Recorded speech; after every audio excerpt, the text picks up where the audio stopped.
belonging to me means any place where there's no harm. So there's intentionality behind every decision, every space that is available. A lot of times when we talk about belonging, there's this fear that other people have to be removed from the table, and it's not necessarily removing other folks from the table, it's just making room.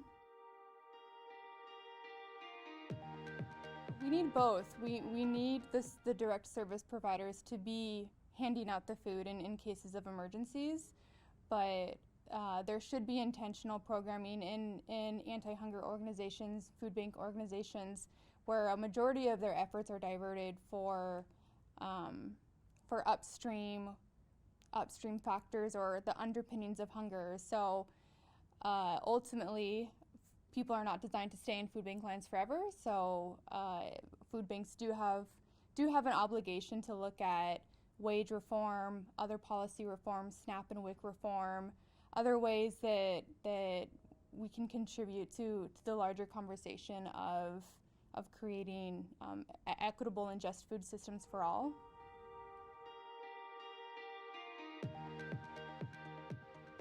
I do think that there needs to be a lot of conversation around privilege, and especially when you get into food system work or food bank work. It is mostly white-led, and so it can be hard to have those conversations, but the involvement with Northtown ACH has just only reaffirmed the importance of those privilege conversations, and how do we continue to do this work in a non-paternalistic environment.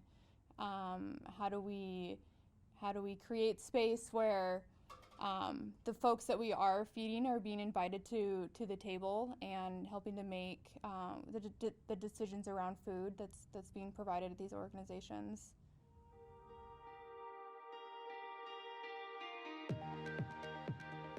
Yeah, we've definitely allocated a lot more of our efforts for advocacy pieces. We've also done a lot of internal work as well. It starts with the core. So one of the first things I did as I was working through equity work and figuring out wage reform and things like that was making sure that my staff themselves were making equitable and fair wages.